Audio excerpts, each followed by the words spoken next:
بسم اللہ الرحمن الرحیم۔ السلام علیکم پختونخوا چینل کے ناظرین، ویڈیو پسند آئے تو لائک اور شیئر ضرور کریں، اور اگر چینل کو سبسکرائب نہیں کیا تو ابھی سبسکرائب کریں۔ پاکستانی فلم اور ڈرامہ انڈسٹری کی اداکارہ ماورا حسین نے اپنی سالگرہ کے موقع پر ڈیم فنڈ میں 1 لاکھ روپے دینے کا اعلان کر دیا۔ انہوں نے چیک کی کاپی بھی شیئر کی۔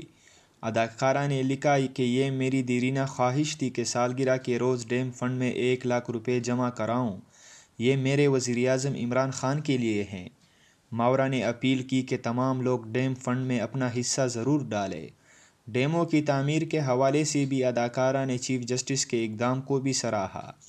چیف جسٹس آف پاکستان کی ہدایت پر کھولے جانے والے ڈیم فنڈ میں ہر پاکستانی اپنی استطاعت کے مطابق حصہ لے رہا ہے، جبکہ بہت سے صارفین موبائل میسج کے ذریعے 10 روپے کی رقم بھی عطیہ کر رہے ہیں۔ یاد رہے کہ 6 جولائی کو کالاباغ ڈیم کی تعمیر سے متعلق ہونے والی سماعت میں چیف جسٹس آف پاکستان نے پانی کی قلت کو دور کرنے کے لیے فوری طور پر دیامیر، باشا اور مومند ڈیموں کی تعمیر کے احکامات اور فنڈز قائم کرنے کا حکم بھی جاری کیا تھا۔